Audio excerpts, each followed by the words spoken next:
Faltan 5 para las 6. Esperemos un ratico a ver si nos conectamos varios. Faltamos 6.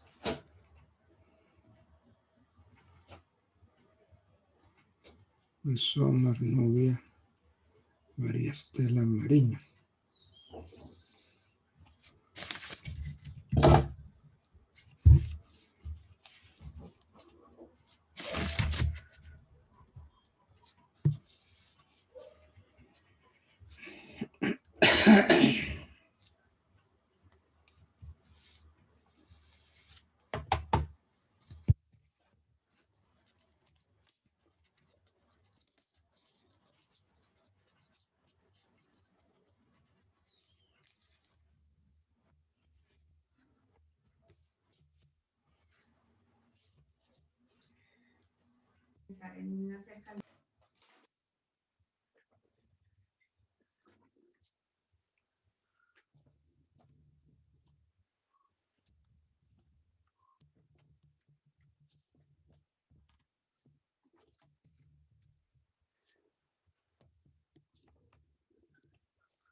Bueno,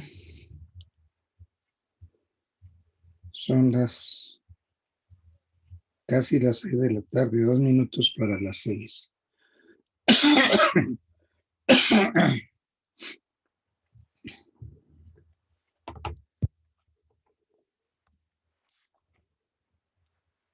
Somos 7 participantes nada más. Bueno. Doctor Altamar, buenas noches. Buenas noches, ¿cómo estamos? ¿Cómo Bien, les va? señor. Doctor, disculpe, antes de comenzar la clase quería hacer una pregunta con respecto a lo que anoche estábamos viendo, ya pues, para no interrumpirle ahora más tarde su tema, ¿sí? Sí, señor. Usted anoche me mencionaba, nos decía que usted pues no había hecho uso del derecho que tenía a hacer algo del recurso con el que usted nos comentó, nos hizo el ejemplo. Sí, Que, pues usted no presentó el recurso.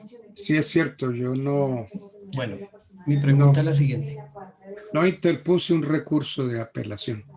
Sí, doctor, bueno, correcto. Usted decía pues que no lo presentaba porque pues usted sabía que de todas maneras lo iban a condenar en costas y pues era innecesario, según usted, Sí, presentarlo. de acuerdo. frente a la pregunta que le hizo el compañero Tarquino, Sí, él le dijo, pero usted ¿por qué no lo hizo? Ahí es donde yo tal vez lo entiendo el sentido de la pregunta que le quiso hacer, porque pues finalmente si usted era empleado de esa entidad, sí. pues a la que iban a condenar en costas era la entidad. O ahí es donde está mi duda, si es que al no hacerlo, usted tendría ya como, digamos, en lo personal, usted tendría algún inconveniente, algún problema, una sanción, o usted se estaba curando de eso, cubriendo de eso, o era por cubrir la espalda a la entidad, la cual Sí, pues ella era la que finalmente tenía que pagar las costas, eso no salía de su bolsillo, usted era simplemente pues ese empleado de la sí, empresa. sí es cierto, Entonces, no, eso es totalmente cierto. El problema no lo es, entendí. sí, mire, el asunto es muy claro. Gracias. Yo era vicepresidente jurídico de una corporación financiera y nos iniciaron un proceso que para nosotros no tenía salidero, no teníamos de dónde agarrarnos, no teníamos cómo defendernos. Entonces, finalmente se produjo la sentencia y entonces me dijeron que apelara de la sentencia. Aquí está el problema suyo como asesor. Esto de pensar que no importa, yo apelo y si se jode la empresa, se jode y que paguen. No, no, no, no, no, no. La responsabilidad suya como apoderado es evitarle a su empresa cualquier dolor de cabeza. Entonces, si usted es apoderado,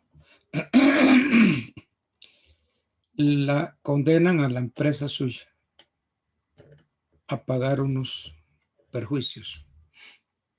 Pues aceptar ese hecho, porque el demandante tiene la razón y pague los perjuicios. Pero entonces, a mí me dicen, apele. ¿Sí ve? Entonces, ¿quién lleva el proceso? Lo lleva usted, ¿no? Apele, interponga el recurso de apelación contra la sentencia. Entonces, por el hecho de que su cliente le dice apele, ¿usted va a apelar? No, señor. Usted tiene que examinar el proceso, ver cómo está la situación y ver si hay de dónde agarrarse. Entonces fue lo que yo les dije. No tenemos pruebas para demostrar en la segunda instancia. Si, Haga esta más bonita, más redondita, no tan si, esa igual, haga esa igualita a esta. No, grande, no. si apelo, no tengo cómo defender la empresa. Entonces es mejor no apelar. Entonces, como no apelé, me pusieron un disciplinario. Y entonces fue la conversación que yo tuve larga con el magistrado. Partiendo de la base de que si yo apelo y no tengo cómo defender a la empresa, entonces voy a ser condenado en segunda instancia. Mi empresa va a ser condenada en segunda instancia por el mero hecho de apelar sin ningún sustento. Entonces, ¿qué pensé yo? Si yo apelo, perdemos el juicio, nos condenan en costas de segunda instancia. Entonces, es mejor pagar los perjuicios ocasionados en primera instancia y no llevar el proceso hasta segunda instancia, porque ahí en segunda instancia lo condenan a usted ya a costas y gastos de segunda instancia. Entonces, viendo que los recursos, yo repito, y esa es mi tesis, los recursos no son obligatorios, usted como apoderado no está obligado a interponer todos los recursos, porque su obligación es de medios, más no de resultados. Uno cuando es apoderado de alguien tiene que hacer todo cuanto de uno dependa para salvar al cliente al otro lado, pero uno no está obligado a dar un resultado. Entonces, viendo yo que las costas de segunda instancia irían a ser muy altas y muy gravosas, me abstuve de interponer el recurso de apelación contra la sentencia. Y entonces ese fue el disciplinario. Y el tribunal me absolvió. Me dijeron, sí, señor, tiene toda la razón. Los recursos no son obligatorios. Usted no está obligado a apelar. Y si consideró que al meter la apelación de todas maneras se perdía el negocio, entonces usted quiso evitarle a su cliente, a su empresa, los gastos de segunda instancia. Eso fue lo que me pasó. Ah, bueno, doctor, gracias. No, ahí también me aclara, sí, me aclara la duda. Entonces, ¿quién le inició usted el disciplinario por no haber hecho eso? Porque yo dije, Me pero ¿cómo lo, así? La misma empresa la le misma, ordena, pero la misma empresa la misma empresa, después lo, un sí, directivo de la empresa, un directivo de la empresa a gracias. título personal, no a título de la empresa, a título de personal me puso el disciplinario, porque en la empresa todos entendieron que no había de dónde agarrarse. Y este sí, pues usted tiene un enemigo, ¿no? Quería clavarme de alguna manera y entonces fue y me puso el disciplinario. Y el maestro me dijo, doctor, tiene toda la razón. Usted no estaba obligado a apelar. Y ese es el disciplinario, que usted está obligado a apelar y no lo hizo. Y que como consecuencia de eso se perdió el proceso. No, señor. El proceso ya estaba perdido. No había pruebas, no había nada que hacer. Y entonces apelar por apelar es delictuoso, es delito. Usted como apoderado, usted no presenta los recursos porque sí, porque esa práctica que acostumbraban los abogados en una época para dilatar los procesos, eso se convirtió ya en un delito y es seriamente castigado. Porque ¿qué hacían los abogados antes? Reposición y apelación, reposición y apelación. ¿Para qué? Para demorar un proceso. Ahora esa práctica ya está penalizada. Entonces uno no se puede aguantar un disciplinario por ponerse uno a apelar y no, reposición, apelación. Abusar de la libertad que uno tiene para interponer los recursos. Entonces yo viendo que el proceso de todas maneras se iba a perder, yo no me iba a exponer yo y exponer a mi empresa a unos perjuicios de segunda instancia. Porque si yo apelo, o bien el negocio se va en segunda instancia, ¿qué pruebas puedo presentar en segunda instancia?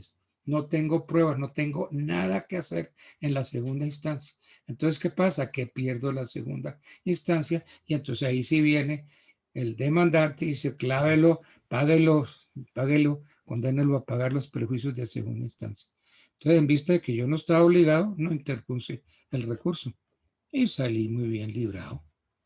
Y les repito, yo no sé si hay algún profesor de procesal que les haya dicho que uno está en la obligación de interponer todos los recursos. No, porque acuérdense, la obligación es de medios, más no de resultados. Usted como abogado adquiere una obligación de medios ante un proceso, obligación de medios. Usted se compromete a poner todo de su parte para ganar el proceso, pero usted no le garantiza al cliente que va a ganar el proceso. Ojo con eso, porque hay muchos abogados que le dicen, no, pues sí, déme ahí 20, 30 millones de pesos y eso lo ganamos. Si se lo va a ganar por debajo cuerda, por medio fraudulento, sí, pero en forma legal, usted no puede asegurarle al cliente resultados. La obligación del médico, la obligación del abogado es obligación de medios, nunca de resultados. Ustedes nunca garanticen. Es que yo soy muy amigo del juez, es que el juez y yo somos uña y mugre. No, señor, eso no es así. Usted no puede garantizar eso. Su obligación es de medios, más nunca de resultados, como la obligación del médico. La obligación del médico es tratar de salvar al paciente. el médico no se compromete a salvar al paciente, porque estaría comprometiéndose a una obligación de resultado. ¿Ok? Es un consejo sano. Gracias, doctor. Profesor, Señora, buenas noches. buena. Doctor, para complementar la inquietud que tenía el compañero Javier antes de arrancar con la clase, el papel de los disciplinarios, ¿cuál es la función? O sea, sé cuál es la función, pero ellos tienen vigencia. Cómo es la carpeta del abogado en la judicatura con respecto a los disciplinarios? ¿Tienen, No, es que vencen o tienen una... el Consejo Superior de la Judicatura tiene facultades para procesar a los abogados Sí, doctor. por una queja X de distinta índole. Y entonces Pero, ellos inician el proceso y le pueden a usted hasta hacer perder la tarjeta profesional. Se la quitan de por vida. sí, doctor, pero ¿esos disciplinarios tienen caducidad o permanecen ahí durante el tiempo que el abogado ejerza su profesión? Cómo es ahí la diligencia? Bueno, no, pues que prescripción de la acción, no, pues eso está de acuerdo con el proceso en sí, lo que uno lleve. Si el proceso termina, pues terminó. En el caso mío, el proceso terminó con la sentencia de segunda instancia y entonces, pues, sí consideró un cliente ahí que podía ponerme el disciplinario, pues métame el disciplinario, ¿no? Bien, doctor, gracias. Sí, a cuidarse uno. Cuiden mucho Perdón, la tarjeta per- profesional. per- Diga. doctor, perdón, una acotación final respecto a ese caso que usted nos plantea. Pues yo considero, de acuerdo a mi corta experiencia, que uno debe mostrarle al cliente otras posibles salidas. Sí, Si señor. si su cliente le pidió a usted que presentara un recurso para una posible dilación, pues yo creo que lo pertinente a futuro para nuestra praxis es indicarle al profesional eso que usted nos acaba de decir y ofrecerle también otra salida, que es pedir la suspensión del proceso, porque uno no sabe o no sabemos, nosotros ignoramos ahorita como estudiantes bajo qué parámetros le pidieron a usted interponer ese recurso. Entonces yo pienso, lo que le digo, insisto, en mi corta experiencia, también es fundamental ofrecerle otra salida al cliente y en esta pienso que hubiera sido una suspensión, desconociendo lo que pues a la larga pretendía su cliente. Gracias, profe. Pero, ok. Sí, está bien. Si hay otra salida, pues uno la ofrece, ¿no? Uno la ofrece, salgamos. Pero si usted no tiene pruebas, no tiene documentos, no tiene nada con qué defender a su cliente, ¿cómo lo va a defender? Ah, no, sí, profe, claro, eso es correcto, pero Entonces, entonces, no hay ninguna pero entonces, salida. Y eso se lo dije yo muy clarito, no hay ninguna salida. El proceso se pierde. Más aún, desde antes de que me dieran el negocio, yo les escribí, les mandé una nota diciéndole que el proceso se perdía. Y entonces se perdió en primera instancia. Y entonces viene la situación. Vamos a continuar. Vamos a dilatar un proceso si al dilatarlo consiguiéramos algo, pero no se puede dilatar porque no conseguimos nada. Ahora, la suspensión del proceso, ¿cuál sería la causal para suspender un proceso? ¿Sí? Habría que meterse a un estudio de ver si cabe la suspensión. Ahora, no, ¿qué consigue pues uno con la suspensión? Dilatar el proceso. Y entonces está dictada la sentencia, es que la sentencia está dictada. Entonces usted tiene contra la sentencia unos recursos. Entonces usted ¿qué hace? Que se ejecutaría la sentencia. Y si le piden a uno Presente apelación, ok. Deme las pruebas para defender la empresa. No hay pruebas de nada. De Doctor, nada, de nada. perdón, doctor. Sí, señor. Perdón, mi doctor Edgardo. Y si el proceso desde un principio usted sabía que se perdía, ¿por qué aceptar entonces un proceso, llevar un proceso que se pierde? Porque usted a veces no puede sacar la maleta. Si usted es el vicepresidente jurídico de una empresa, ¿cómo hace usted? O lo lleva o renuncia al puesto. Ahí no hay nada que hacer, ¿no? Usted es el vicepresidente jurídico y usted es el apoderado. Entonces, ¿qué hace? Advertirles que el proceso, mejor dicho, desde un comienzo, que ese proceso no tenía ningún salidero, que no había cómo defender la empresa, porque no teníamos pruebas de eso. Y entonces, si está la sentencia dictada, pues paguemos, arreglemos esto de la mejor forma posible. Ah, no, usted tiene que apelar. Es que la gente a veces que no sabe derecho, apelar. ¿Y con qué sentido apela uno? Uno apela para ver si con nuevas pruebas puede uno llegar a ganar el proceso, por lo menos a frenar la sentencia. Pero si usted no tiene pruebas, ahí no hay nada que hacer. Profe, ¿y no se puede apelar con las pruebas que ya tenía la sentencia donde fallaron en primera instancia? Pues O pues, es que ese es el fallo. Ese es el fallo de primera instancia. El fallo es condenatorio. Y entonces yo les digo, bueno, arreglemos, llamemos a esta gente y arreglamos. Pero lo otro es que contra una sentencia ya dictada, ¿usted cómo hace? ¿Cómo frena el proceso? ¿Con una recusación? ¿No? Entonces hay que, a usted le están notificando una sentencia, se la están notificando. Y entonces usted puede interponer el recurso de apelación, sí, puede interponerlo, pero si tiene pruebas, porque si no tiene pruebas, entonces vienen las constas de segunda instancia, que son más altas todavía. Entonces usted tiene que advertirle a su cliente, no tenemos cómo defendernos, no hay forma, no hay medios. Sobre todo que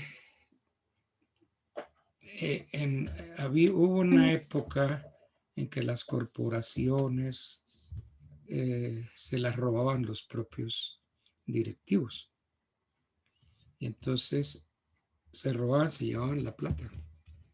Eso pasó con el Grupo Gran Colombiano, que muchas de las empresas del grupo fueron robadas por sus propios directivos.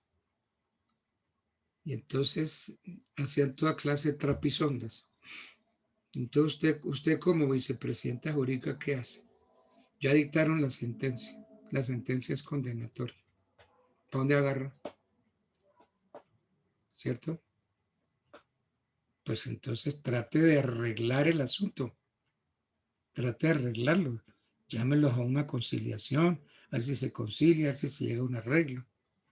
Pero apelar por apelar, no. Óigame, yo los veo a ustedes como muy amigos de meter en un proceso todos los recursos. Y entonces ustedes apelan por apelar. No. Esa es una práctica muy mala. Uno no apela por apelar. Los recursos no los interpone porque sí, para jugar con ellos, no. Si usted está convencido, convencida que con la apelación se gana el negocio, hágalo. Y si no, mire a ver, arregle el asunto. Porque si mete una apelación temeraria, entonces lo condenan en segunda instancia. Y entonces los perjuicios son más grandes. Ojo con los recursos. Estudien bien la apelación, la reposición, estudien bien eso, porque eso no se interpone así a la bulla de los cocos. Bueno, Doctor, buenas noches. buenas noches, sí. Doctor, una cosita, pero eso no se puede, o sea, me imagino que eso no se da en todas las jurisdicciones, ¿no? Porque, por ejemplo, en la jurisdicción penal, pues ahí sí toca agotar todas las instancias. Entonces, pues para que de pronto no haya, por ejemplo, pues como errores o algo así de que uno no puede apelar. O sea, el doctor dice en el caso civil, pero en el caso penal sí hay que, me imagino que hay que agotar todas las instancias, uno como defensor o como representante de la parte civil o como sea, me imagino que tiene uno que agotar todas las instancias, doctor. Es mi pregunta. Bueno, si uno tiene que hacer todo lo humanamente posible para salvar a su cliente, todo lo humanamente posible y todo lo legalmente posible, ¿no? Ojo con eso, todo lo legalmente posible. Entonces, si ya dictaron una sentencia, se la están notificando, entonces ¿usted qué hace ahí? Contra una sentencia, ¿qué recurso cae? ¿Está muy bien? El de apelación. Entonces se va para segunda instancia y ahí abren a pruebas de segunda instancia. ¿Qué pruebas puede presentar usted en segunda instancia? Ninguna. ¿Tuvo cómo defender a su empresa acudiendo a la apelación? No. Lo que hizo fue usted agravarle la situación a la empresa. No, ese proceso me lo entendieron divinamente, solo que hubo un cristiano ahí que tenía su rifirrafe. Entonces, eso le pasa a las empresas cuando ustedes sean por allá ejecutivos. Siempre van a tener por ahí alguna espinita. Bueno. Continuemos con el tema. Metámonos en lo que es el debido proceso. El debido proceso contenido en el artículo 14 del Código General del Proceso. Dice el artículo 14, debido proceso. El debido proceso se aplicará a todas las actuaciones previstas en este código. Es nula de pleno derecho la prueba obtenida con violación del debido proceso. Entonces, el debido proceso se aplicará a todas las actuaciones previstas en este código. Muy bien, hasta ahí llega el artículo. Es nula de pleno derecho la prueba obtenida con violación del debido proceso. Entonces, preguntémonos, ¿qué es el debido proceso? Porque ahí no nos lo explica, ¿no? Dice, el debido proceso se aplicará a todas las actuaciones. Pero, ¿qué es el debido proceso? Como yo lo veo, es un derecho fundamental de inmediato cumplimiento consagrado en el artículo 29 de la Constitución Política. ¿Qué dice el artículo 29 de la Constitución? El debido proceso se aplicará a toda clase de actuaciones judiciales y administrativas. Este es un artículo que no nos dice qué es el debido proceso. Nadie podrá ser juzgado sino conforme a leyes preexistentes al acto que se le imputa ante juez o tribunal competente y con observancia de la plenitud de las formas propias de cada juicio. En materia penal, la ley permisiva o favorable, aun cuando sea posterior, se aplicará de preferencia a la restrictiva o desfavorable. Toda persona se presume inocente mientras no se le haya declarado judicialmente culpable. Quien sea sindicado tiene derecho a la defensa y a la asistencia de un abogado escogido por él o de oficio durante la investigación y el juzgamiento, a un debido proceso público sin dilaciones injustificadas, a presentar pruebas y a controvertir las que se alleguen en su contra, a impugnar la sentencia condenatoria y a no ser juzgado dos veces por el mismo hecho. Es nula de pleno derecho la prueba obtenida con violación del debido proceso. Hasta ahí el artículo 29 de la Constitución Nacional. Entonces yo sigo insistiendo que el debido proceso es un derecho fundamental de inmediato cumplimiento consagrado como vimos en el artículo 29 de la Constitución. Pero el debido proceso tiene a su vez unos principios. El primer principio que yo le encuentro al debido proceso es el principio de legalidad, porque una persona solo podrá ser juzgada por leyes que existan al momento de haber cometido el delito. Un principio del derecho romano: nullum crimen sine lege, nulla pena sine lege. No hay un delito, no hay un hecho punible, no hay un crimen, si no hay una norma que diga que eso es delito. Y no se puede imponer una sanción si no hay una norma que diga que para ese delito hay que ponerle X sanción de 8, 10 años o 12 años. Entonces, el debido proceso tiene unos principios. El primer principio, el principio de legalidad, puesto que una persona solo podrá ser juzgada por leyes que existan al momento de haber cometido el delito o el hecho punible, como se le dice ahora. Otro principio, el principio del juez natural, donde solamente el juez que tenga jurisdicción y competencia es el que puede conocer del caso y proferir sentencia. Sobre esto, alguien me dirá, bueno, pero es que todos los jueces tienen jurisdicción y competencia. Sí, es cierto, todos los jueces tienen jurisdicción y competencia. Entonces, el principio del juez natural dice que solamente el juez que deba conocer de ese proceso es el que puede proferir sentencia. Me explico. Si yo tengo un delito penal, ¿lo podré llevar a un juez civil? El juez civil tiene jurisdicción y competencia. Pero resulta que el juez civil no es el juez natural para conocer de ese delito penal. Entonces el juez natural me indica que solamente el juez que tenga jurisdicción y competencia sobre ese delito es el que puede conocer del caso y es quien debe proferir sentencia. Ese es otro principio que se deriva o que se le endilga al debido proceso. Tercer principio aplicable al debido proceso: el principio de la favorabilidad.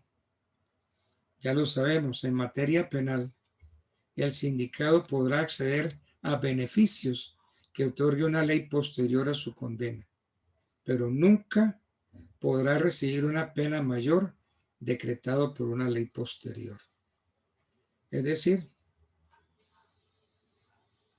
si me están juzgando, o bien me juzgan por las leyes existentes al momento de mi delito, y me acojo a las leyes existentes. Ahora, si sale una ley que de alguna manera me proteja o me beneficie, yo puedo acogerme a esa ley posterior. Pero si la ley posterior me perjudica, entonces no me deben aplicar esa ley posterior, porque el principio de favorabilidad, donde en materia penal el sindicado podrá acceder a beneficios que otorgue una ley posterior a su condena, a beneficios. Entonces, yo me puedo acoger a la nueva ley que me beneficia, pero no puedo aceptar que me aplique una ley posterior a mi condena y una ley que me haga recibir una pena mayor. Entonces, ese es el principio de favorabilidad. Hay otro principio, el principio de inocencia. Esto sí que es fregado, difícil. Y con mucho respeto lo digo, se ve en la fiscalía. En la fiscalía usted es culpable hasta que se le pruebe lo contrario. Y resulta que la presunción de inocencia es al revés. Toda persona es inocente hasta que se le pruebe lo contrario. Aquí lo dice el artículo 29 Toda persona se presume inocente mientras no se le haya declarado judicialmente culpable. Entonces la presunción, la inocencia es una presunción. ¿Cómo se declara? Me declaro inocente. Y es usted, Estado, quien tiene que probarme que yo cometí delito. Toda persona se presume inocente mientras no se le haya declarado judicialmente culpable. Esa es la presunción de inocencia. Habéis salido. Otro principio que se le endilga al debido proceso es el derecho de defensa. El derecho de defensa nos dice que toda persona, sin restricción alguna, tiene derecho a defenderse en un proceso. Y tiene derecho a defenderse en un proceso con un abogado que él escoja o con un abogado de oficio si no puede pagarlo.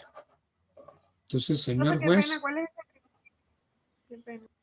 el principio del derecho de defensa es que yo estoy sacando del artículo 29 los principios que están ahí.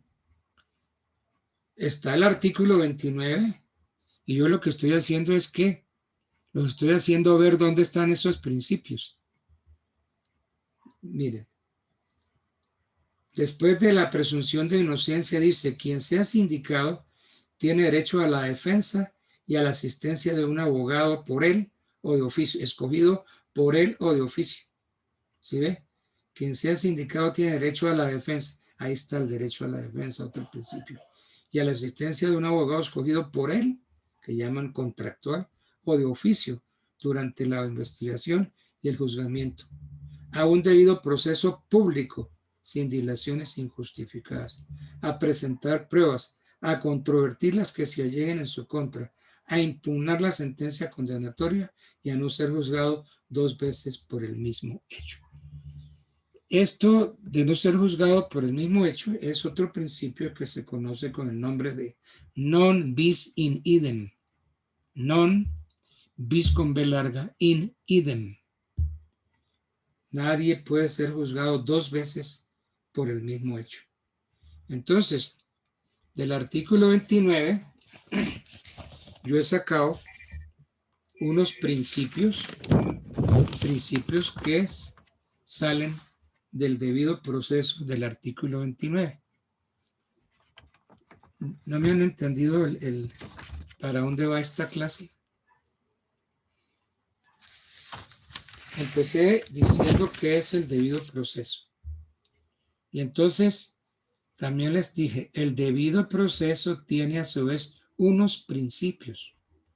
Esos principios ustedes no lo encuentran escritos en ninguna parte. Esos principios sáquenlos de la lectura del artículo 29. Entonces, principios como el principio de legalidad. Dice, nadie podrá ser juzgado sino conforme a las leyes preexistentes al acto que se le imputa ante juez o tribunal competente y con observancia de la plenitud de las formas propias de cada juicio. ¿Cómo se llama eso? Principio de legalidad. Bueno. Lo otro es, los otros principios, el principio del juez natural, donde solamente el juez que tenga jurisdicción y competencia para conocer del asunto suyo es el que puede proferir sentencia. El otro principio de favorabilidad, el principio de la favorabilidad, dice, en materia penal, la ley permisiva o favorable, aun cuando sea posterior, se aplicará de preferencia a la restrictiva o desfavorable. Ese principio de legalidad. Y el principio del juez natural, el principio de favorabilidad, en materia penal el sindicado podrá acceder a beneficio que otorgue una ley, pero nunca a algo posterior. También se saca de ese artículo 29 el principio de la presunción de inocencia. Toda persona se presume inocente mientras no se le haya declarado judicialmente culpable. Ahí hay una pregunta estúpida, absurda, que hacen en los juzgados al sindicado. Perdone, señor, y después de oír todo esto, ¿usted cómo se declara? Qué pregunta tan imbécil, qué pregunta tan estúpida. ¿Cómo se declara? Si ahí está protegido por una presunción de inocencia. Toda persona es inocente hasta que se le pruebe lo contrario. ¿Y cómo se declara? Pues ¿cómo quiere que se declare inocente? ¿A ustedes no les ha pasado que han visto eso en los juzgados? ¿Y usted cómo se declara? Pues ¿cómo quiere que me declare inocente? ¿Sí? Bueno. Bien, entonces eso es el debido proceso. Este artículo 14, perdón. Este artículo 14 reitera dos aspectos importantes contemplados en el artículo 29 de la Constitución. La precisión del alcance del debido proceso respecto de todas las actuaciones jurisdiccionales, porque así empieza el artículo. El debido proceso se aplicará a todas las actuaciones previstas en este código. Entonces, la disposición reitera dos aspectos importantes contemplados en el artículo 29.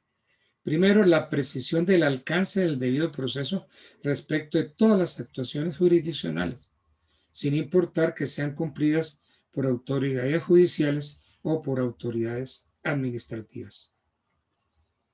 Después dice, es nula de pleno derecho la prueba obtenida con violación al debido proceso. Entonces, eso se llamaría cláusula de exclusión. La cláusula de exclusión en virtud de la cual se prohíbe apreciar en el proceso las pruebas que hayan sido conseguidas mediante infracción del debido proceso. Entonces, este artículo 29 tiene dos aspectos importantes. La precisión del alcance del debido proceso y segundo, la cláusula de exclusión en virtud de la cual se prohíbe apreciar en el proceso las pruebas que hayan sido conseguidas mediante infracción, que hayan sido conseguidas fraudulentamente. Es decir, vale la pena decir por medio de actividades procesales o extraprocesales fraudulentas, que lesionen los derechos fundamentales. Y eso está en el bloque de constitucional.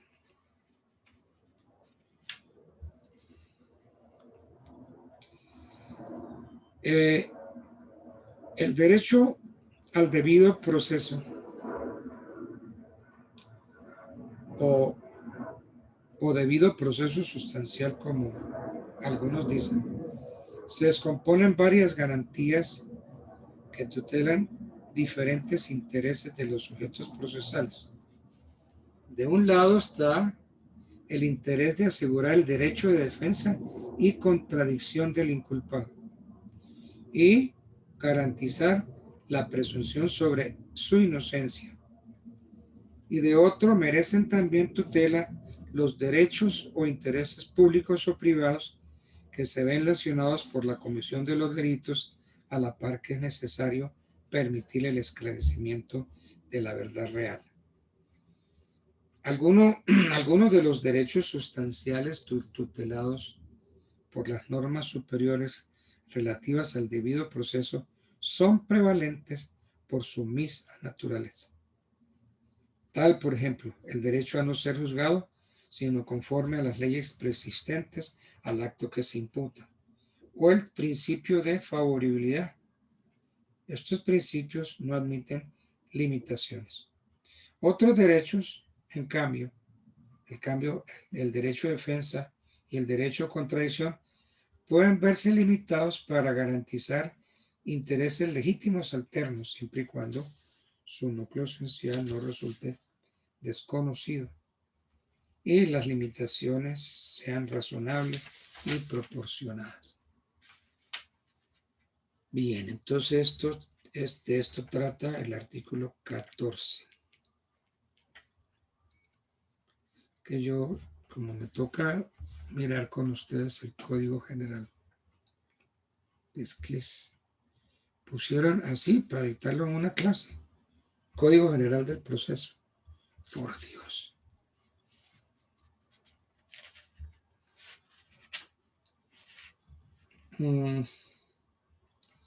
También les recuerdo que la jurisdicción, aunque es una sola, pues se divide y hemos aceptado la división de la jurisdicción. Entonces, hay jurisdicción ordinaria, jurisdicción de lo contencioso administrativo, jurisdicción constitucional y jurisdicciones especiales. Entonces, en el espacio de lo que la Constitución llama jurisdicción ordinaria, se ubican diversas especialidades, como cuáles: penal, civil, laboral, familia, infancia, agraria. Estas materias hacen parte de la jurisdicción ordinaria: penal, civil, laboral, familia, infancia y agraria.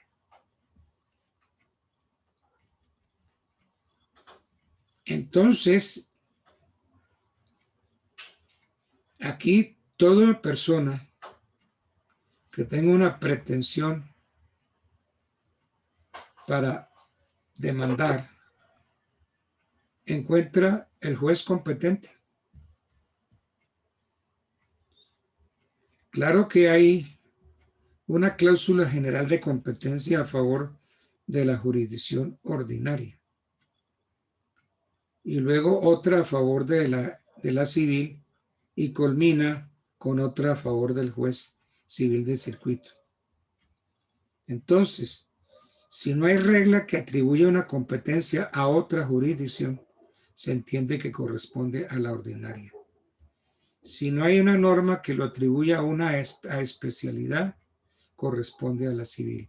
Y si no hay precepto que lo asigne a un juez determinado, corresponde al juez civil de circuito. Entonces, es preciso mirar si en la legislación colombiana hay alguna disposición que asigne la competencia a un juez determinado. Eso es lo importante. ¿A quién se dirige la demanda? Al juez civil municipal, al juez civil de circuito. Si el resultado de esa búsqueda es negativo, entonces la competencia recae en el juez civil del circuito. Eso es lo que llaman algunos la competencia residual. Bueno.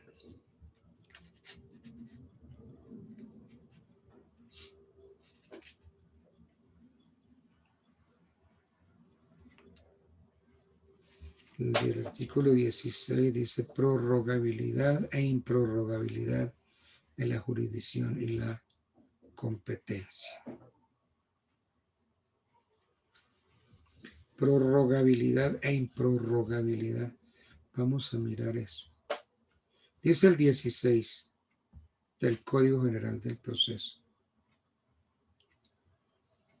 Prorrogabilidad e improrrogabilidad de la jurisdicción y la competencia. La jurisdicción y la competencia, dice el 16, por los factores subjetivo y funcional son improrrogables. Bien, sienta el principio de que la jurisdicción y la competencia son improrrogables.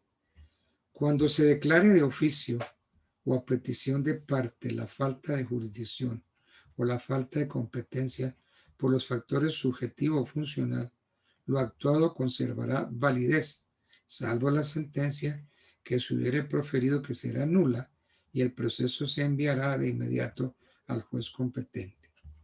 Lo actuado con posterioridad a la declaratoria de falta de jurisdicción o de competencia será nulo. Todo lo actuado después de que se declare la falta de jurisdicción o competencia es nulo. La falta de competencia por factores distintos del subjetivo o funcional es prorrogable cuando no se reclara en tiempo y el juez seguirá conociendo el proceso. Cuando se alegue oportunamente lo actuado, conservará validez y el proceso se remitirá al juez competente. Bien, miremos el rótulo del artículo 16, prorrogabilidad e improrrogabilidad de la jurisdicción y de la competencia. Este rótulo del artículo 16 obliga a precisar el alcance del vocablo prorrogabilidad y el de improrrogabilidad. En verdad, el concepto de prorrogabilidad flexibiliza el imperio de las reglas sobre distribución de la actividad jurisdiccional entre los distintos jueces. Y entonces se evita así satanizar su inobservancia más allá de lo indispensable para preservar la estructura del sistema judicial definida por la Constitución. De modo que gracias a la prorrogabilidad puede venir en trascendente la inaplicación de ciertas reglas de distribución de competencias en tanto haya sido determinada por la actividad o el silencio de las partes y en consecuencia un proceso puede resultar válidamente adelantado por un juez que en principio es incompetente. Entonces, de conformidad con el artículo, es improrrogable la jurisdicción y también la competencia por los factores subjetivo y funcional. Entonces, si un juez de lo contencioso administrativo tramita un proceso que debía ser adelantado por un juez civil, la competencia no se prorroga y por ello el juez de lo contencioso administrativo no podrá dictar sentencia válida, aun cuando las partes hayan guardado silencio respecto de esa irregularidad. ¿Por qué? Porque la competencia no se puede prorrogar. Si se advierte falta de jurisdicción, entonces debe remitirse el expediente al juez correspondiente para que prosiga el trámite hasta su culminación.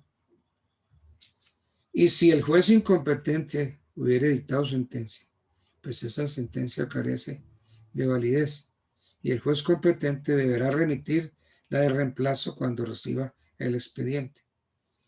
Si un juez civil municipal tramita la primera instancia de un proceso de los que corresponde a la Corte Suprema de Justicia en calidad de las partes, la competencia no se prorroga y cuando se advierta la anomalía debe remitirse el expediente a la Corte para que sea ella la que pronuncie la sentencia válida. Lo mismo sucedería si un tribunal superior tramita un recurso de revisión contra una sentencia que él mismo haya dictado, pero la competencia es de la Corte. En fin, estamos ante el principio de la improrrogabilidad de la jurisdicción y de la competencia. El artículo 17 del Código General del Proceso nos trae la competencia de los jueces civiles municipales en única instancia. Competencia de los jueces civiles municipales en única instancia. Porque más adelante encontramos el artículo 18, la competencia de los jueces civiles municipales en primera instancia. Entonces, en única instancia, conoce de los procesos que habla el artículo 17, en única instancia. Y en primera instancia, los jueces municipales conocen de los procesos del artículo 18. Entonces ahí está definida la competencia de los jueces civiles municipales en única y en primera instancia.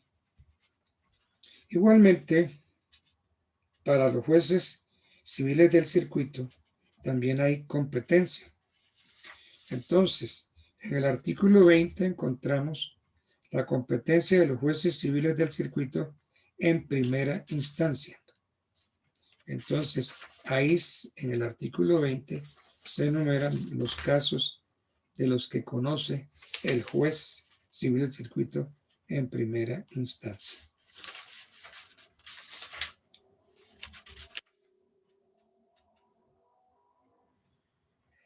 También el artículo 21 nos habla de la competencia de los jueces de familia en única instancia. Conocen como de 20 asuntos. ¿Sí? 20 asuntos. Los jueces de familia conocen en única instancia de los siguientes asuntos: 1, 2, 3, 17, 19 y 20.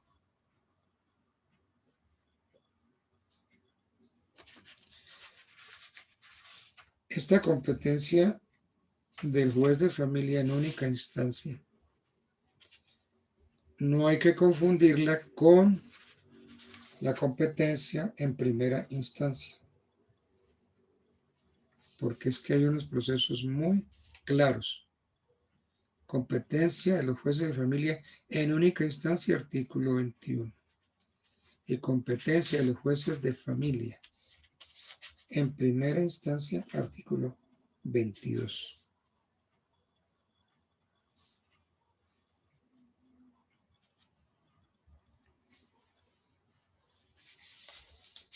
Por ejemplo,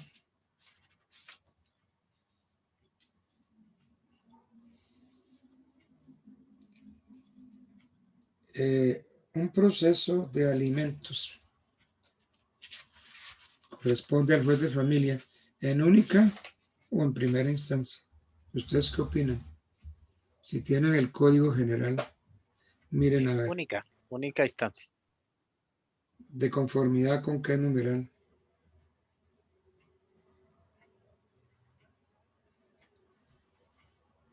Ya le digo, profe. Sería el numeral séptimo. 7 del artículo 21. El 7, doctor. El artículo 21, numeral 7. Sí, de la fijación, aumento, disminución y exoneración de alimentos, de la oferta y ejecución de los mismos y de la restitución de pensiones alimentarias. Entonces, los jueces de familia en única instancia conocen de los procesos de alimentos.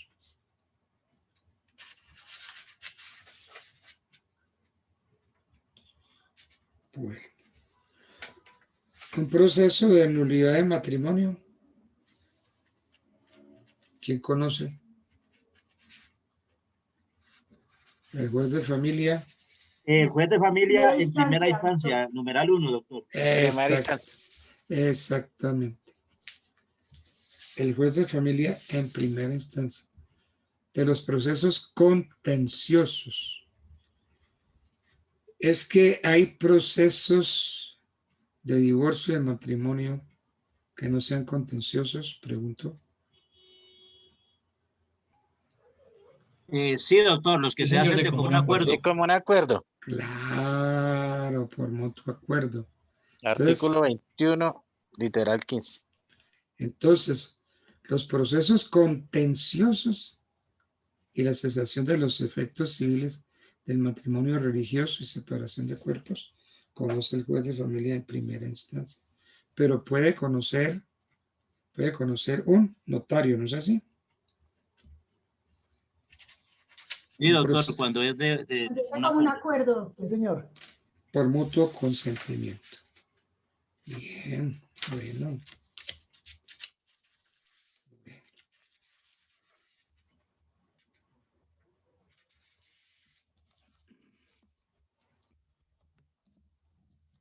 Déjenme ver y yo cojo aquí unos apuntes que yo tengo.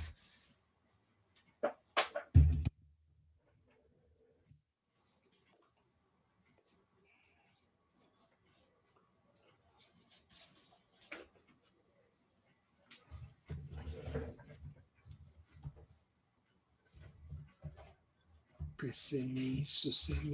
¿Qué se me hizo?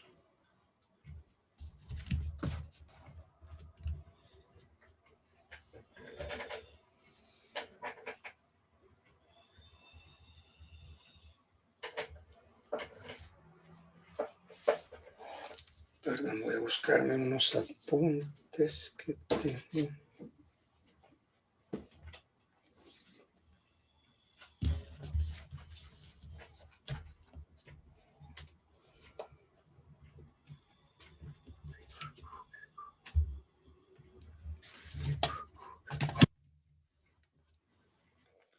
En un momentico.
Bueno, no encuentro unos apuntes que tengo. No los encuentro. Bueno. Bien, entonces, fuero de atracción.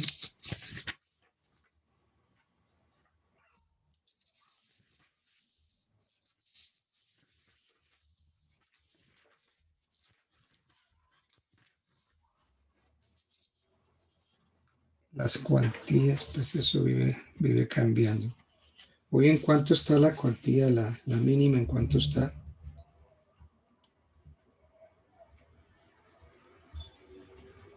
¿Qué salario mínimo legal mensual? De 0 a 40 y qué. Y la menor de 40 y algo a 150.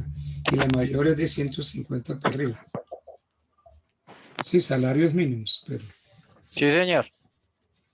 Pero creí que ustedes lo sabían. Mínima cuantía. 40 salarios mínimos, doctor.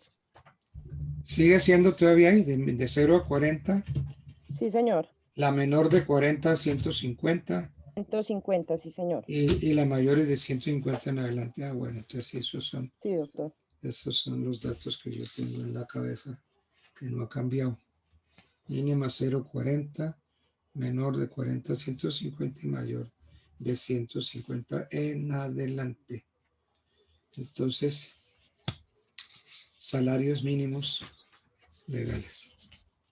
Bueno.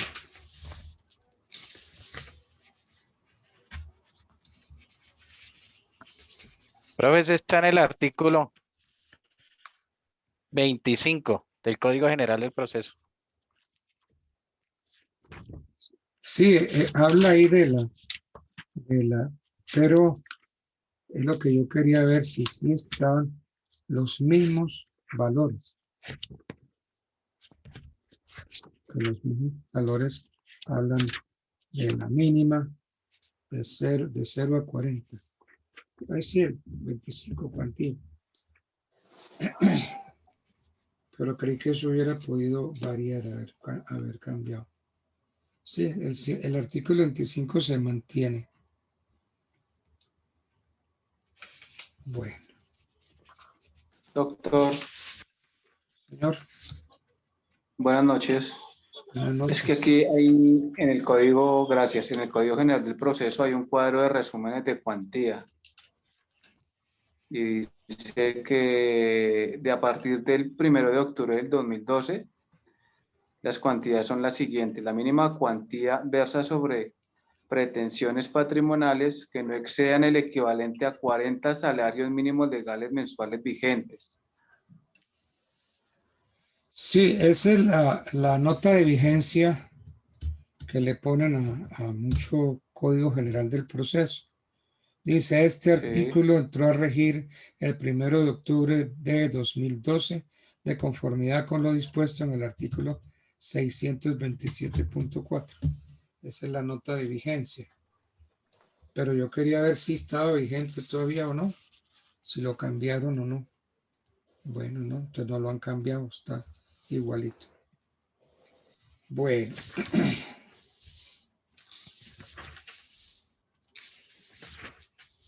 Todo esto de la competencia.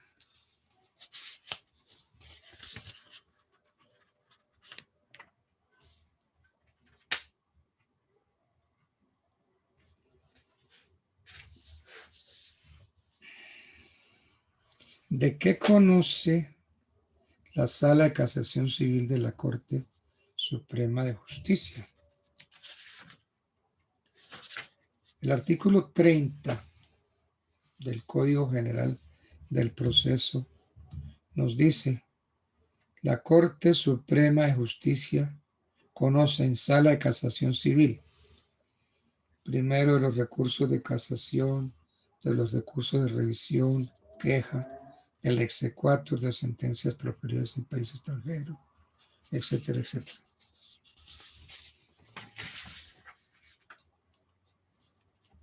Entonces, le corresponde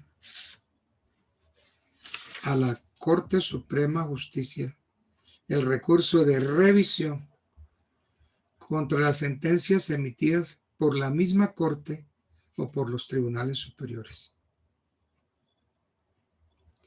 El recurso de revisión contra sentencias pronunciadas por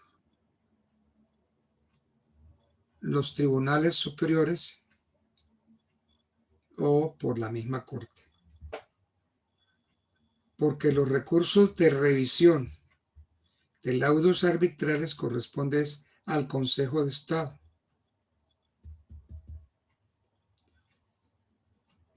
Bien.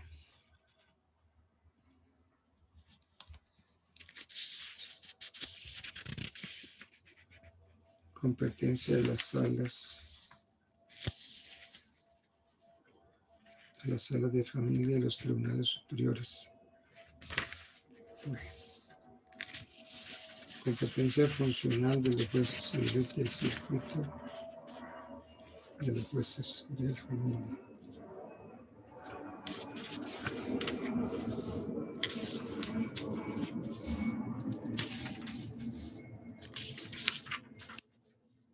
Es que en el programa me ponen Código General del Proceso y no dicen nada más. Código General del Proceso. Pero nos vamos a dedicar a ver todo el Código General del Proceso, porque las demás materias que quedan.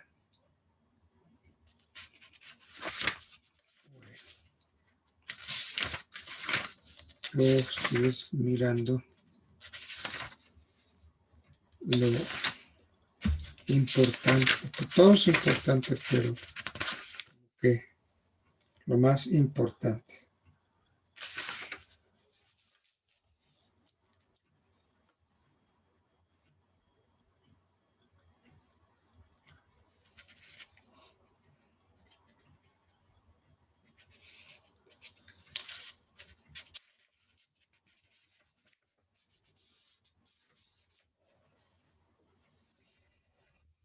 Y aquí hay un artículo que me llama la atención y es la agencia oficiosa procesal, artículo 57 del Código General. Agencia oficiosa procesal.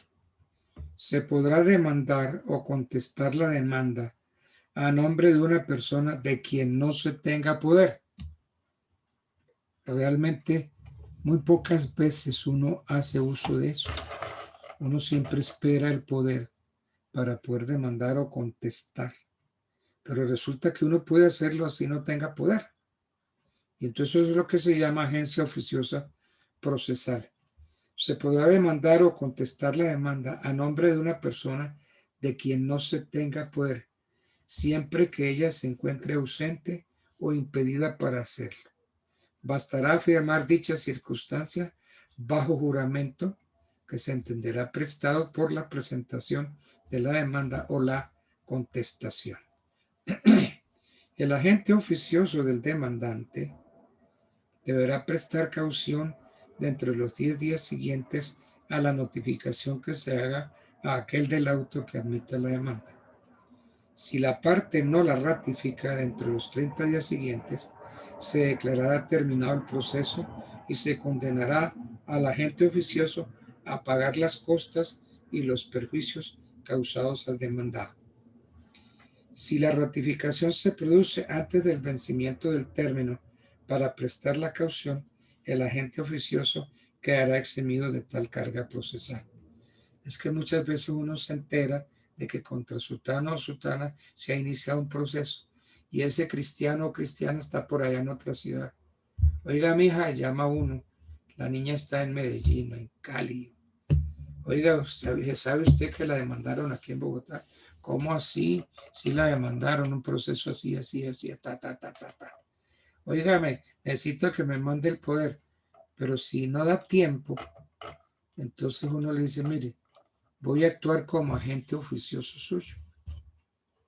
Y entonces se mete uno a contestar la demanda por esa persona que no puede hacerlo porque no está en la ciudad. Entonces, el agente oficioso tiene que prestar caución dentro de los 10 días siguientes a la notificación que se haga a aquel del auto que admita la demanda. Si el cliente, la cliente, usted no la ratifica dentro de los 30 días siguientes, se declarará terminado el proceso y condenan al agente oficioso a pagar las costas. Bueno, mija, yo la voy a defender, pero usted me tiene que ratificar dentro de los siguientes 30 días, ratificar mi actuación, mi agencia oficiosa. Porque ¿qué pasa si no? Me condeno. La actuación se suspenderá una vez practicada la notificación al demandado del auto admisorio de la demanda y ella comprenderá el término ejecutorio y el de traslado. Ratificada oportunamente la demanda por la parte, el proceso se reanudará a partir de la notificación del auto que levante la suspensión. No ratificada la demanda o ratificada extemporáneamente, el proceso se declarará terminado. Quien pretenda obrar como agente oficioso de un demandado deberá contestar la demanda dentro del término de traslado, manifestando que lo hace como agente oficioso. Ok, contesto la demanda dentro del término de traslado, digo, actúo como agente oficioso de fulano de tal. Vencido el término del traslado de la demanda, el juez ordenará la suspensión del proceso por el término de 30 días y fijará caución que deberá ser prestada en el término de 10 días. Si la ratificación de la contestación de la demanda se produce antes del vencimiento del término para prestar la caución, el agente oficioso quedará eximido de tal carga procesal. Si no se presta la caución o no se ratifica oportunamente la actuación del agente, la demanda se tendrá por no contestada y se reanuda la actuación. El agente oficioso deberá actuar por medio de abogado, salvo en los casos exceptuados por la ley. Entonces, este código que hace, construye una agente oficiosa más robusta que la tradicional, pues esta nueva es predicable no solo a favor del demandante, sino también en beneficio del demandado. Y esta figura resulta más útil cuando se emplea respecto del demandado, pues el demandado siempre dispone de un tiempo limitado para ejercer su defensa, en tanto que el demandante goza de un tiempo más amplio para formular su demanda. En la hipótesis de la agencia oficiosa a favor del demandado, hay que evitar que se emplee como instrumento para suspender el proceso en perjuicio de la celeridad que se persigue. Para ello, el demandante y el juez pueden corroborar las circunstancias alegadas como fundamento de la agencia oficiosa, de modo que si resultan desvirtuadas, se verían consecuencias adversas al demandado que haya pretendido engañar, además de abrirse paso las investigaciones disciplinarias y penales que sean del caso. Ojo con la agencia oficiosa.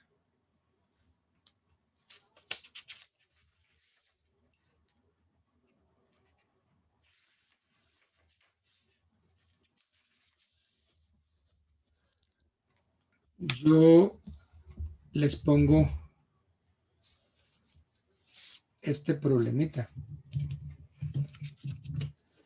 Vamos a suponer que a mí, aquí hay una niña que dice Pancha Villa, no le veo la cara. Si estás ahí, como dicen los españoles, que se ponga. Vamos a suponer que uno de ustedes, pongamos uno que está aquí juicioso, Luis Omar Montealegre. Abra el micrófono que no lo oigo. Sí, señor. Luis Omar Montealegre, soy yo. Yo vengo y le digo, oiga, Luis Omar, tengo unos días sagrados, preciosos. Usted tiene una cabañita en Cartagena. Présteme la cabañita en Cartagena, que en estos días de invierno aquí en Bogotá, qué jartera. Si usted me presta la cabañita, yo me voy con una amiga para Cartagena. Y entonces usted viene y me dice, sí, doctor, ¿cómo no? Tome las llaves y me presta la cabañita en Cartagena y yo me voy para allá con una amiga. Pero resulta que estando allá, pues el invierno me fregó porque resulta que empezó a llover cantidades y entonces esas noches alegres que yo pensaba pasar en la cabañita que usted me presta, no las pude hacer. ¿Por qué? Porque empecé a mojarme. Y entonces dije, bueno, Luis Omar me prestó la cabaña, yo le voy a hacer unos arreglos a la cabañita.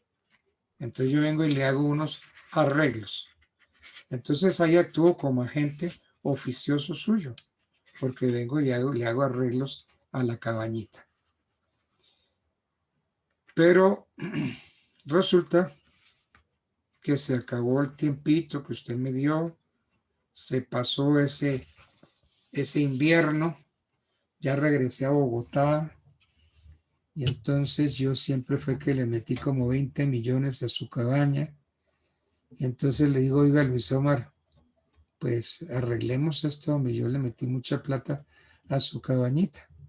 Y entonces usted y yo llegamos a un arreglo para el pago de esos, qué sé yo, de esos beneficios, de esas reparaciones que yo le hice a su cabañita. Esa operación, explicando bien todo, ¿consideran ustedes que tenemos que hacerla Luis Omar y yo por escritura pública? Como fueron, todo lo que se hizo es relativo a un inmueble, que es una cabañita. Entonces ese arreglo, ese acuerdo, debe constar en escritura pública. ¿Ustedes qué opinan? Pues realmente se hizo fue un contrato verbal. Sí, y ese contrato verbal se puede hacer por escritura pública. También se puede hacer. No, señor. Sí. Sí se puede. Bueno, pero la pregunta es, ¿se debe o no se debe hacer por escritura pública? No se debe hacer por escritura pública, pensaría yo, doctor. Por escritura pública. ¿Quién más quiere intervenir? Mire que es un asunto sencillo y se los consultan a ustedes como abogados. El dueño de la cabaña y el amigo tienen que hacer ese arreglo, pues por escritura pública o por un contrato, como estaba diciendo ahorita uno de los intervinientes. ¿Ustedes qué opinan? Por contrato, doctor. Por contrato, sí. ¿Por qué por contrato? Considero que por escritura pública se hacen documentos, por ejemplo, como compraventa, o sea, que necesiten protocolización. Considero yo. Ok, ese es un punto de vista. No afecta la titularidad y la propiedad. ¿Quién está hablando? ¿Entiendo? Repítame, por favor, eso que me dijo. No se debe porque no se está afectando la propiedad de la escritura pública. Eso, entonces no se debe hacer, Carol, ve ahí le contestaron, que no se debe hacer por escritura pública porque no se está tocando para nada la titularidad del inmueble. Bueno, y entonces, ¿cómo hacemos? Eso es lo que se llama compraventa de mejoras, compra y venta de mejoras. Entonces, ¿cómo hacemos esa compraventa de mejoras? Contrato privado, contrato de mejoras. Un contrato privado, un contrato de mejoras. Ya. Y entonces, ¿de qué forma me hago yo dueño? Yo dueño de la cabaña. Me hago dueño de todas esas cosas que el doctor Altamar me hizo. Es que le metió duro, le metió plata arriba, le metió todo lo que sea para evitar que el agua se entre. Ese contrato me hace a mí dueño ¿de qué manera? ¿Cómo? ¿En razón de qué y por qué? Pues doctor, ¿eso no son unas mejoras en predio ajeno? Sí. Por Pues eso, para hacer, mejoras. Predio ajeno. Pero no para hubo consentimiento, doctor. No hubo consentimiento. Sí, no hubo. No hubo No puede haber consentimiento. contrato porque no hubo consentimiento. Pero hay que pagar lo que Eso toca. invirtió. Igual tiene que pagar. Por conciliación, mutuo acuerdo. Y hay que pagar lo que él invirtió ahí. No, porque si no pidió permiso, ahí Ya yo estaría por conciliación. Si el dueño de la cabaña le quiere reconocer las mejoras, pues se las paga. Eso. Y no Sí. pensaría yo que no tiene la obligación de pagárselas porque pues son mejoras en un bien ajeno. No hubo consentimiento. Sí. Él lo está haciendo como agencia oficiosa o... Sí, agencia oficiosa, pero a ver, hay un empobrecimiento, a un empobrecimiento free mío corresponde un enriquecimiento de Luis Omar, que es el dueño de la cabaña, ¿cierto? Entonces, yo pensaría que me las tiene que pagar, porque habría entonces un enriquecimiento sin causa. ¿O no? Sí, se las tiene que pagar Sí, tiene que pagar, porque está mejorando el predio y porque está haciendo las veces de mandatario. Estaríamos incurso en un enriquecimiento sin causa. Y el enriquecimiento sin causa es una de las fuentes de las obligaciones. Porque él se está enriqueciendo sin tener ningún motivo, ¿no? Sin ninguna causa. Y entonces él no puede llegar y decirme, no, es que como usted no me consultó, usted a mí no me dijo nada, pues usted pierde esa plata. Ah, yo pierdo la plata. Yo me empobrezco y usted se enriquece. Señor juez, enriquecimiento sin causa. Y viene el proceso civil. Porque eso no es así, que así como a la bulla de los cochos, de los cocos. Si hay o no habría enriquecimiento sin causa. Sí lo habría. Sí, señor. Claro. Y entonces, nuestro amigo Luis Omar no puede incurrir en un enriquecimiento sin causa, un enriquecimiento ilícito, porque él se está enriqueciendo contra mi empobrecimiento. Y entonces él está en la obligación de pagarme, porque si no, nos metemos en un enriquecimiento. Pero muy bien. Y el instrumento de pago de esas mejoras, ¿cómo sería? ¿Cuál sería el instrumento? ¿Un contrato? ¿Una indemnización? Indemnización, pues, no sé.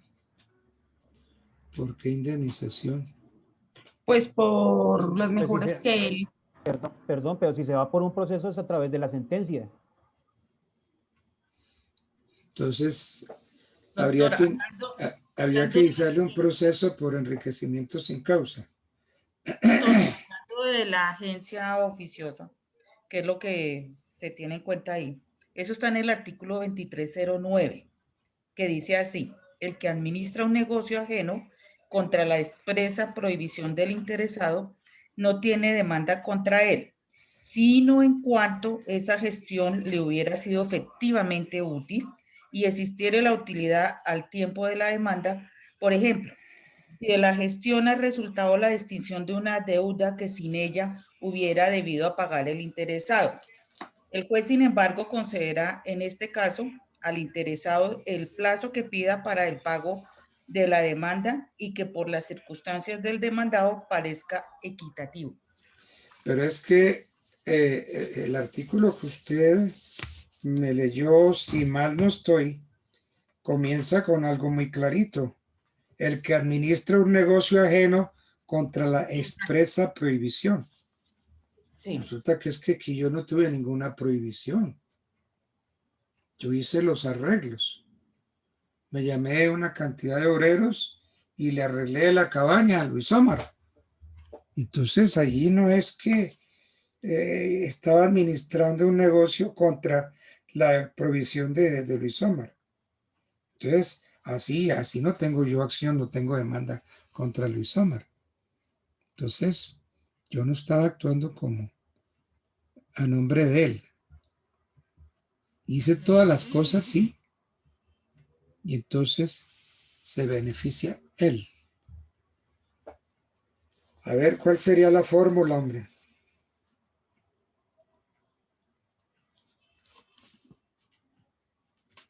¿No dan? Pues doctor, si usted nos acaba de decir que es a través de un proceso de enriquecimiento sin causa, tiene que haber un proceso y la sentencia podría prestar mérito ejecutivo, pienso yo. Es decir, que sí. Que por qué, ¿cuál es la razón para que Luis Omar tenga que pagarme? Yo digo, si no me paga, entra, cae en un enriquecimiento sin causa. Yo encuentro eso, esa es la razón. Pero muy bien.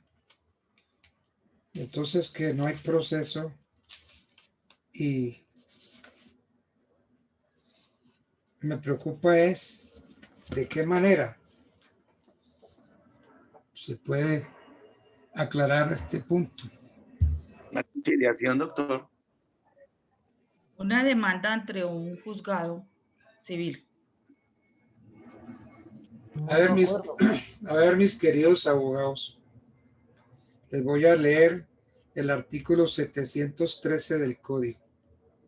La accesión es un modo de adquirir por el cual el dueño de una cosa pasa a hacerlo de lo que ella produce o de lo que se le junta a ella. Los productos de las cosas son frutos naturales o civiles.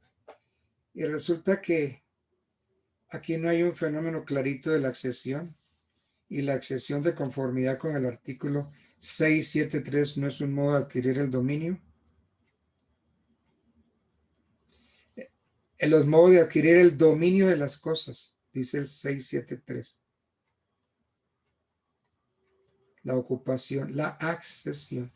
Y la accesión es un modo de adquirir por medio del cual el dueño de una cosa pasa a hacerlo de lo que ella produzca o de lo que se le junte a ella. Entonces, Luis Omar, por ser dueño de la cabaña, se hace dueño de todos los materiales que yo le puse por el fenómeno de la accesión. No se necesita nada más, el fenómeno de la accesión. Ahora, a manera de constancia de que me pagó los materiales, pues sí, pues me puede hacer un recibo, recibí de Luis Somar Montealegre la cantidad de tanto para pagar los materiales que se le pusieron a la cabaña. Pero así de sencillo es. Un modo de adquirir. Ahora, ¿es un modo de adquirir originario o es derivado? Derivado. Derivado. ¿Por qué derivado? Porque es una remodelación, es una obra que ya estaba, una mejora locativa. Sí, pero ¿por qué es derivado? ¿Derivado por qué?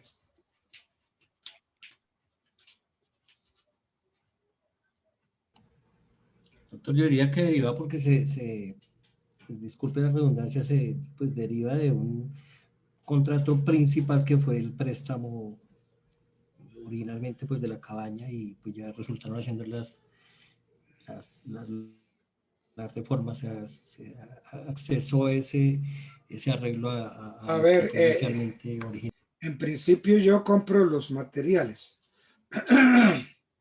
Como yo los compré, pues esos materiales son míos, ¿cierto? Otra cosa es que yo le di un destino propio. Todos esos materiales se los puse a la cabaña de Luis Omar. Entonces es derivado en razón a que el derecho de dominio le deviene a Luis Omar de mí. ¿Sí? Yo era dueño de todo eso que se compró. Y yo, dueño, se lo transmití a él. Entonces es un modo de adquirir derivado. Porque el derecho de propiedad del dominio deriva, viene de alguien. Bueno. Doctor, eso es como si una persona arrienda un local y la persona que toma en arriendo el local le hace mejoras al local. Cuando esa persona se vaya, esas mejoras le quedan al dueño. De acuerdo, eso es así. Esas mejoras se las gana el dueño. Exacto.